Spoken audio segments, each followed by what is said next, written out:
Hello and welcome back for day 7. So excited to show you a form of meditation called centering prayer. This is what I incorporate daily, morning and evening, just to reset my mind and attention and focus on God. A lot of times our mind gets so busy telling its story over and over. Oh, I need this, or I need to do that, or oh, pity on me, or whatever your story might be. It's running. It's constantly on. And until we shut it off and tune it towards God, we don't get a break from ourselves even. So one of the meditations that I do is called centering prayer, and I'm going to teach that to you today. If you've never done it before, you're going to want to find a very comfortable spot to sit. You can be in a chair, you can be seated, but you're going to be here for about 15-20 minutes. So make sure that you can get your spine nice and long. A lot of times us Westerners, we're not used to sitting still very long, especially on the floor. Our hips might be tight, so you might create a posture that's going to be uncomfortable. So it's okay, sit in a chair. And then once you are comfortable, get your spine nice and long, and think of a word that you're going to want to use during our meditation. It is called a sacred word. And this sacred word, it is a way to consent to being with God. It is to say yes to Him. Every time your mind wanders, you're saying yes to the Lord. I'm coming back to you. Just think of it when you're visiting with a friend. Do you all of a sudden say, oh, I got to go to the window, something's happening, and you go and all of a sudden you're like, wait, I just left that person. I come back and say, I'm so sorry. I did not mean to leave you, my friend. And then all of a sudden your phone rings, and again you interrupt your time with your friend and go to the phone, and then all of a sudden you're like, oh wait, I have a visitor, I need to go, and you bring your attention back. That's what I mean by when you have a sacred word. The more you keep saying it, the more it's going to interrupt your thoughts and your patterns of what's going on in your head. So you might have your eyes closed and all of a sudden you hear a dog bark. And then you start thinking, is that my neighbor's dog? Or, oh, what time of the day it is? Like your mind can start wandering. And before you know it, you've gone down to a whole different story of something else. So as soon as you can catch it, you're introducing your sacred word again. Just a gentle introduction of it. And then it'll hopefully clear your mind. If it's even for a second in the beginning, that is wonderful. It's going to take some practice. You're not going to realize how hard it is to actually sit with yourself and try to be still in the mind so you can concentrate it on God. So your word, you try to keep it to one word. It can be as simple as God. It can be love. It can be anything you want, as long as when you say it, you feel in your heart that it's consenting again to being with God. It's going to bring you back. Once you got your word and you're comfortable seated, go ahead. You're going to close your eyes and steady your eyes. I like to focus them on my mind's eye, the point between the eyebrows. This just helps because when your eyes wander, your mind tends to wander. So find a stillness in your eyes, stillness in the body, and gently introduce your sacred word. And after you introduce your sacred word, see how it feels to be with God, to be in silence with your mind. Like I said, even if it is but for a second, enjoy that. And now all of a sudden you're going to have another thought in your head. Again, gently introduce the word. Anytime you notice another thought coming up, introduce the word. Don't get mad at yourself. Don't get frustrated. Don't change the sacred word all of a sudden. Stay with it throughout the meditation. The more you do it, the easier it gets, and the more it can create a sense of peace and calm, not just in this moment, but outside of your world. A lot of times centering prayer, people are expecting to be connected with God and to feel His presence and to be like, whoa, I heard Him speak or something. It is just simply being here. If you even get a glimpse of possibly He's talking to you, that might just be your mind. just try to keep introducing your sacred word and enjoying the time in silence and peace. Once you're done with it, you're going to just close with a gentle prayer or just thanking God for spending time with you. And if you want any more guidance on this, there's plenty of stuff you can find. There's a book called Centering Prayer by Father Thomas Keating. I'll also put that in the description box below. And he has YouTube videos and stuff too that you can watch. But for the moment, go ahead. I'll be with you. We're going to do this for 15 minutes to start with. Close your eyes. Settle in. Get comfortable. And start introducing your sacred word.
slowly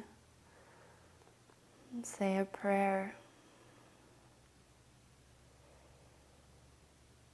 to bring you back to this present moment.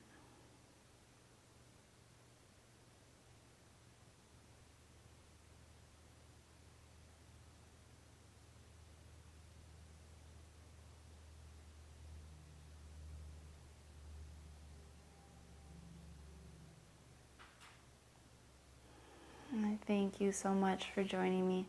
And again, if you have any more questions about centering prayer, do some research. Find a meditation that works for you. It might not be this one. There's so many out there. Go in peace. Enjoy your day. Namaste.